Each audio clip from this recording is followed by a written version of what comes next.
Grand rising, grand evening, whatever time it is for you. So I have a quick intuitive energy read for you guys because a lot has been going on energetically leading up to the strawberry full moon in Capricorn. I have something very quick that I wrote that I want to share with you guys, and then I want to expound on the energy a bit because, oh my goodness, it's been a lot. So I feel like a word that really encapsulates what a lot of us may have been experiencing over the past week leading up to the strawberry full moon is the word pressure. It's like a balloon filling, expanding, compelling, coercing, urging for it to pop. A pressure being projected towards you in sync with the pressure that is building within you. Birthing, that's another word that came up. We all know that pressure, density, friction, and expansion are fundamental to creation and the birth of something new.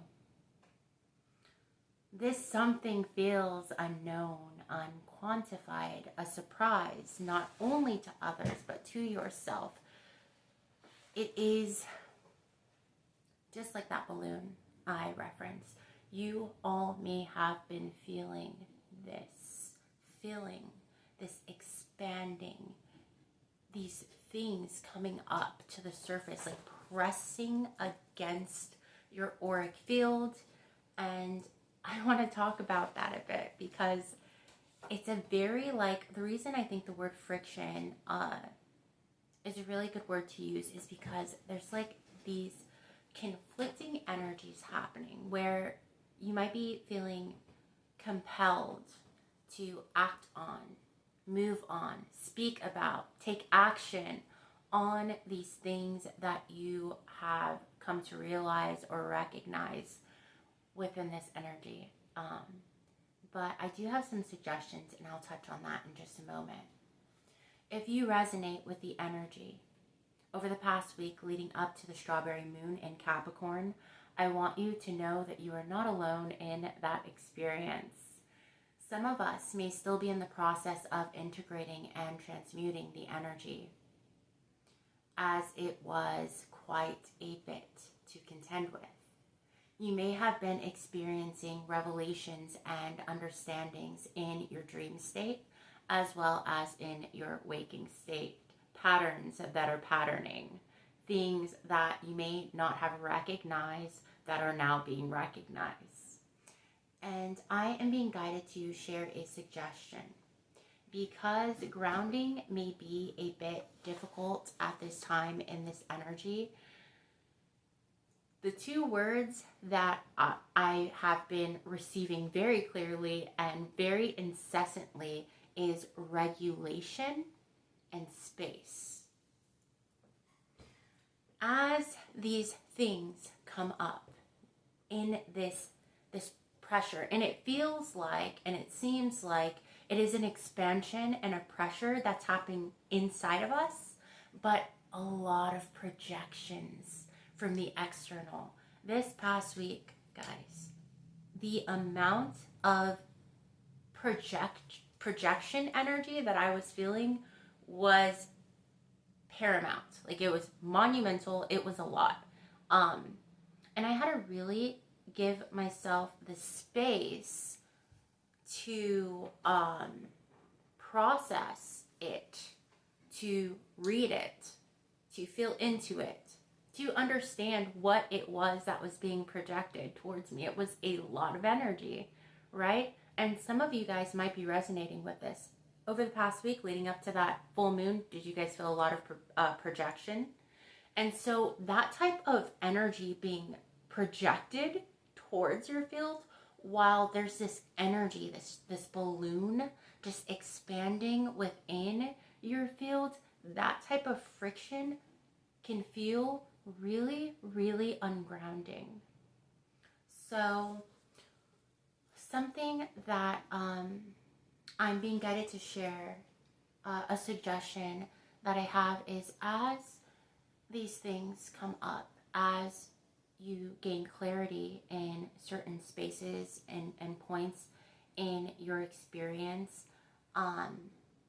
as this basket, Bourbeau's basket, I don't know if I'm pronouncing that correctly, Bourbeau's basket that we're all kind of in right now, the friction being created between the inner and the outer is really prevalent.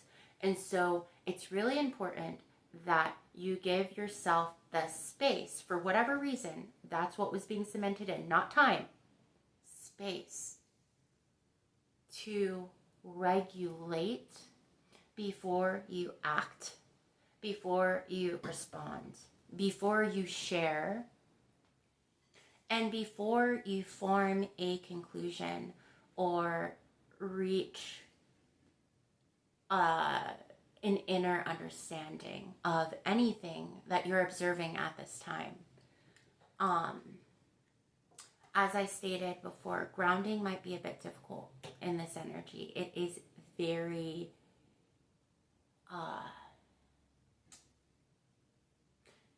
it is these opposite energies just rubbing up against each other. The projection and the expansion happening in tandem all at once. That is a lot. And so that word space that kept being repeated to me in my field, that was the guidance I received. Because if you think about it, there is always space between anything. Think of the seams in your clothes. Between threads, there's that space. Between atoms, there is space. Between your feelings, your thoughts, and then your action, there are all these little gaps, these little spaces. Between your revelation and a manifestation, there is space.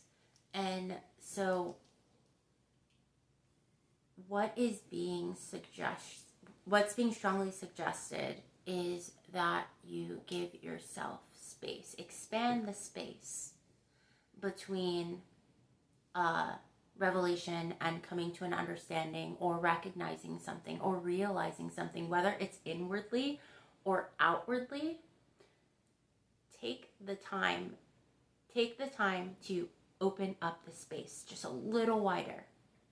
Take just a little longer to respond to anything at this time. Take just a little bit longer, just open that space a little wider before you conclude something. Open up that space a little bit wider before your emotions reach thought. Something is so significant about giving ourselves space and seeing what a pertinent and alchemical tool space is. Give yourself just a little more space between thought and word, because what you might find is that if you haven't given yourself the space between these things, the space between feeling and thought and action, or the space between what is being projected at you and processing and then forming a belief based on that, you might find that the actions you take, that the conclusions you reach, that the wisdom, knowledge, and understandings that you gained are distorted because there is not regulation. Before we take action on what it is that is newly understood, make sure that you are regulated first. A regulated nervous system, that seems to be the key to navigating this expansion. Sorry, I can't speak today.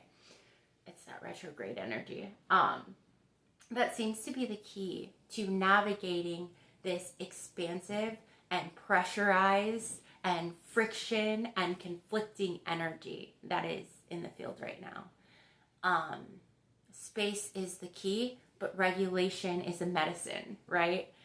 You want to ensure that, because grounding, that grounded energy seems to be a bit more difficult to hold and to keep. A regulated nervous system is going to be your best friend to navigating these energies in a way that works for you and is for your highest good. If you come to an understanding, or you're picking up on something, whether that is something within you emotionally or the things being projected towards you, and this dysregulates your system, and then in that dysregulated space and place you decide to take an action or say something or make a decision that is like final, like a decision that is big, or an agreement, something you go into an agreement with something while you're still dysregulated from what it is that you are processing, that has its own karmic offload that can be easily sideswiped. You can easily kind of work around that in this energy if you just make sure that anything you do, anything you take action on, anything you come to understand, anything that you see, is the finality is tied to a regulated nervous system. It's when this friction and this density and this expansion and this compelling and this urging after the pop happens, right? Because I'm guessing that some of you guys may have experienced this. I know I certainly did. It was like a pressurized building, and I was strongly guided to do nothing until that this energetic balloon popped, right? It was after that pressure built and then popped that I was able to reach a state of temperance and regulation. That's where things began to balance out and my nervous system softened, and then I could see, what I should, whether the things that I came to understand, the energy I picked up on, the revelations that I received in my dream state, in my waking state, if I'm to do anything, with that information, and how to best deposit that energy, how to best, like, what to put that energy, that understanding, and all of what was just birth, what to pour that energy into, so that it is for my highest good and for the highest good of other. Now, had I spoken, acted, or formed a belief or an opinion prior to that popping occurring, I don't think that it would have been conducive to myself and my path. So I don't know, it was really pertinent for myself to give myself the space, just spaciness between everything. Even within my internal processing, because that's how I process, I still had to give myself space between even the feelings and the energy and the thought that formed from the assessing of that energy. It's like there needed to be all of these spatial checkpoints before reaching a conclusion or coming to an understanding. It's like I had to really keep myself open and not really come to any definitive anything.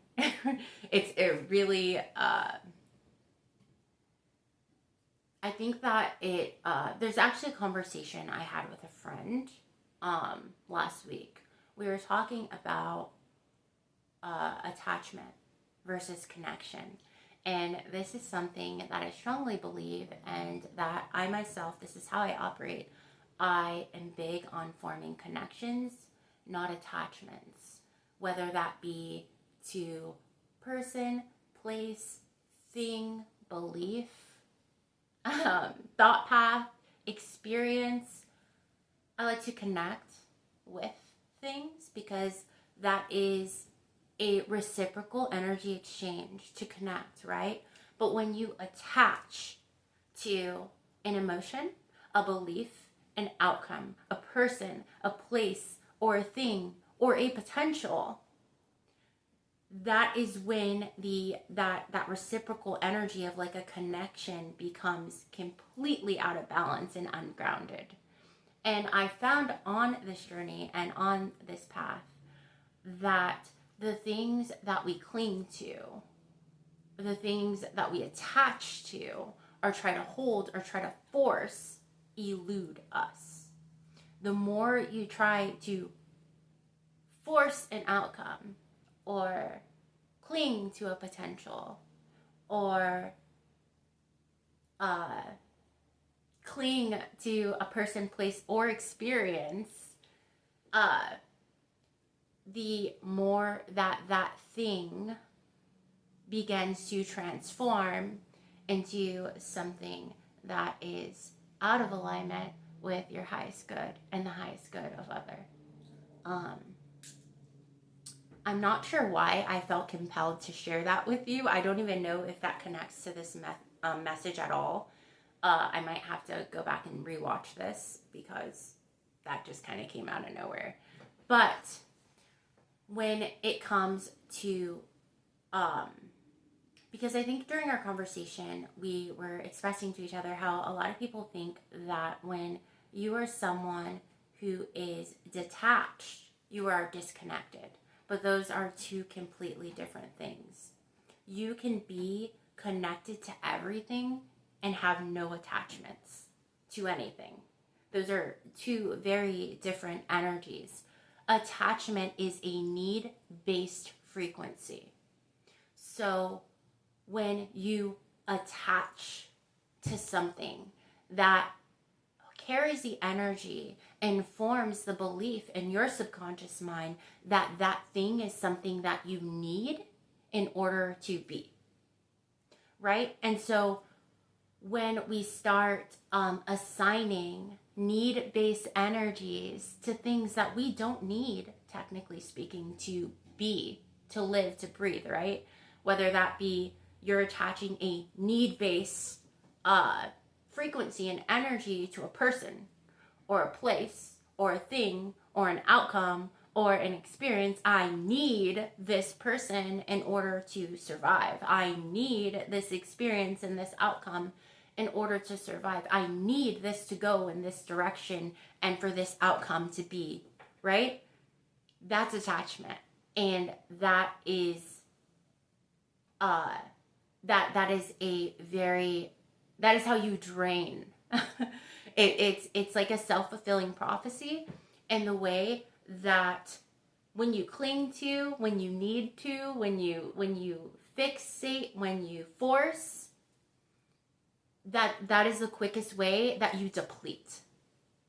Because you are assigning homeostasis and sustenance and need to something that should merely be a reciprocal connection, right? Something that should be naturally flowing and concurrent. you can't trap the ocean, the entire ocean, in a glass bottle. Just the bottle shatters and it breaks, and then the outcome is not only that you lose the ocean, but now you have shards of glass in your hands and you're wounded and you're hurt.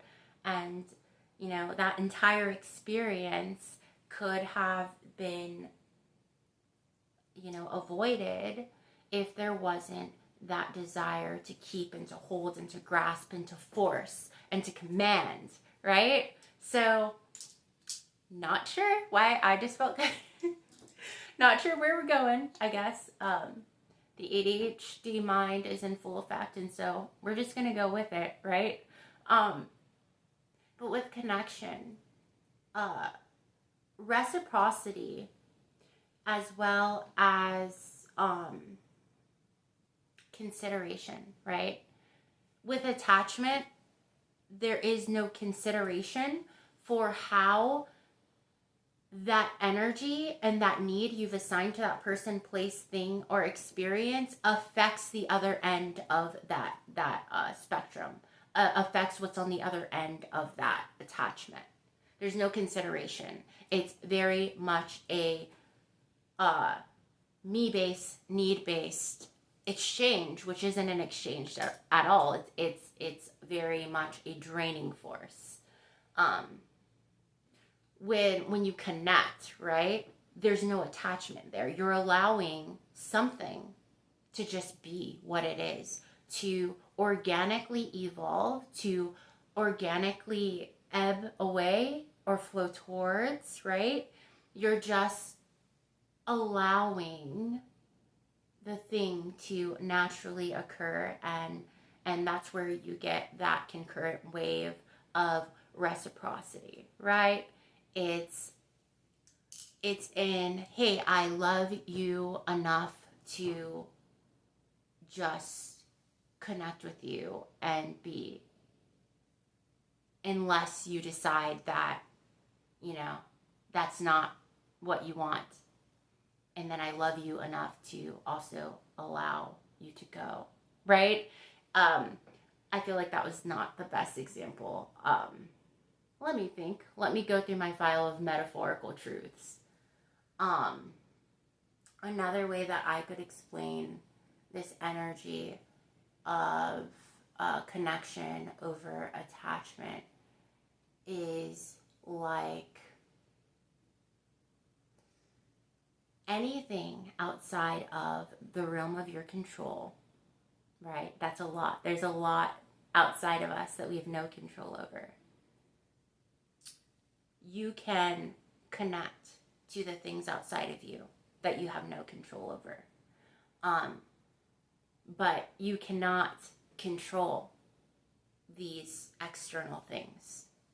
And so the relationship we build with anything external to us, you can be connected in a way that you are open and receptive to that experience, to that person, to that place, to that thing, and to that outcome. You are open to it, but you're not forcing it. You're not trying to control the current, right? Because you can't do that.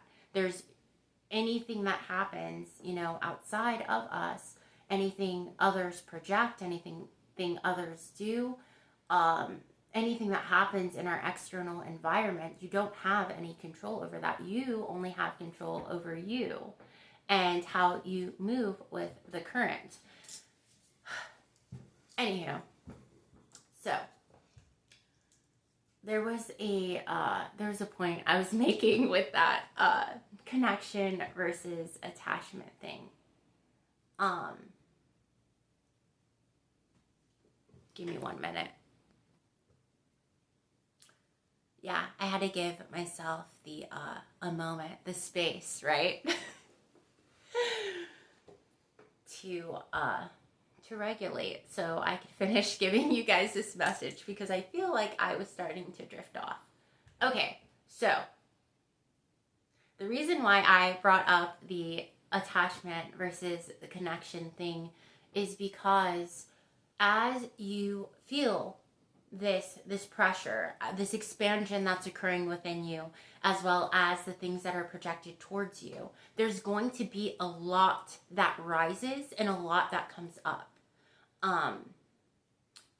within you, but also around you. There's going to be a lot that you see, that you come to understand, that you recognize, that you feel.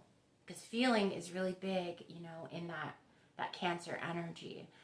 There's going to be a lot.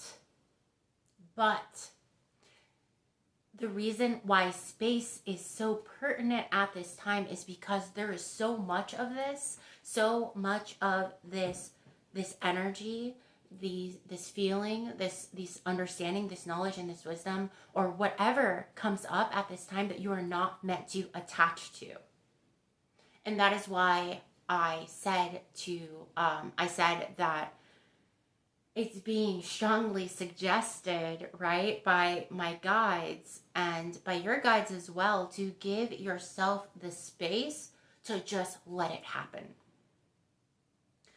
Let the energy expand. Let the pressure build. Allow the energy that comes in to come in, allow it to leave, it's like there is this container right now that is expanding collectively, and it's about to pop.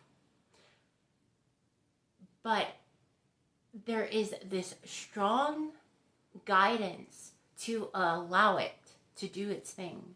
Like, we're not to attach to or cling to or make sense of or take action on any of it until it reaches that full capacity and pops. And then the energy balances out and things regulate. Once there is that regulatory process, it'll become a lot more clearer what stayed and what was surrendered, what is still there and what has left. Because it's like this expansion isn't just, these things aren't just being brought up for us to take action on or cling to or make a final decision on or any of that. It's just all coming up. And some of it's going to leave, and some of it's going to stay, and some of it's going to alchemize into something else. And so it's really important that while we are in this basket, right, this expanding basket that's about to burst at the seams, that we just allow it to do it. We allow the expansion. We allow the density and the pressure, both in us and around us. We just allow it to, the energy to move in the way that it wants to move.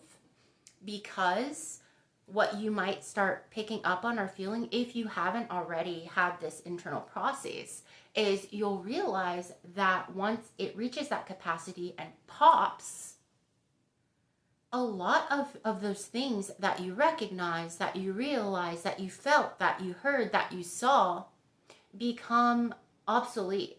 They just return back to source for alchemization and transmutation and to the highest weight vibrational light for redistribution amongst the collective, right?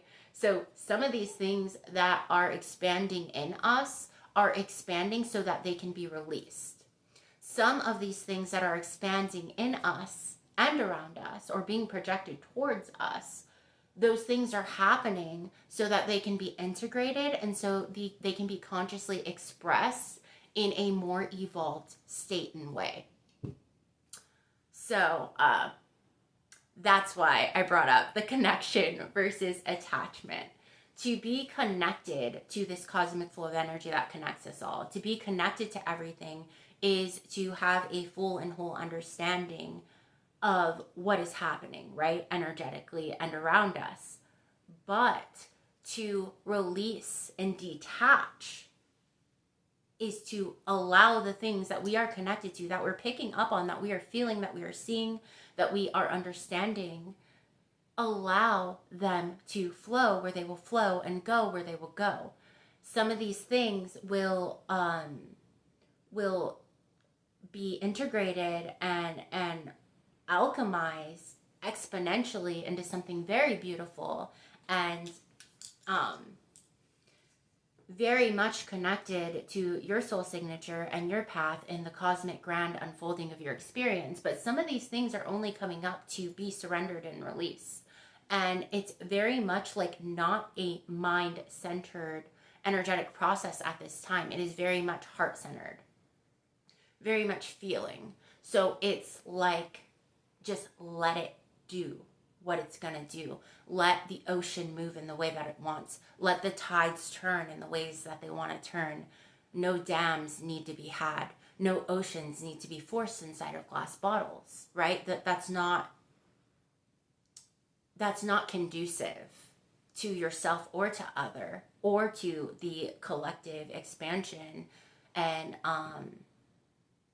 energetic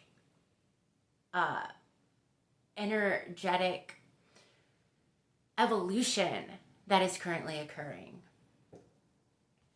So I don't know if you guys can tell or not, but I tend to have difficulty around when Mercury is retrograding with like my speech and my thought to word.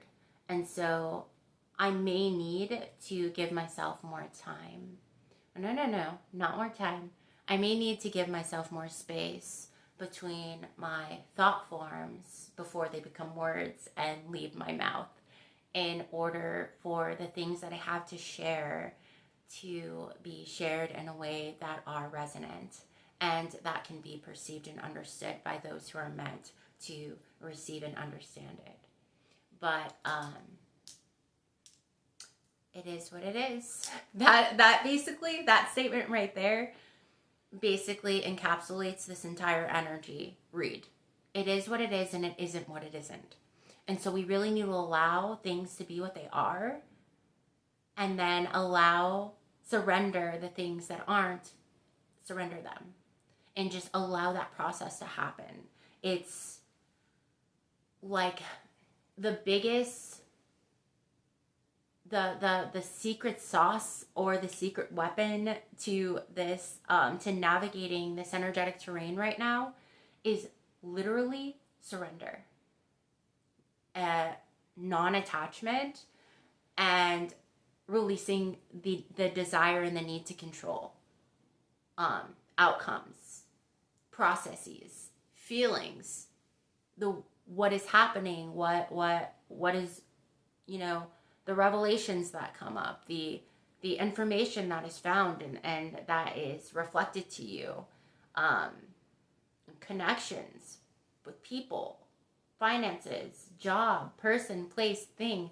This is really a time to just let this expanding basketed balloon to pop and allow what is meant to leave, and allow what is meant to be received.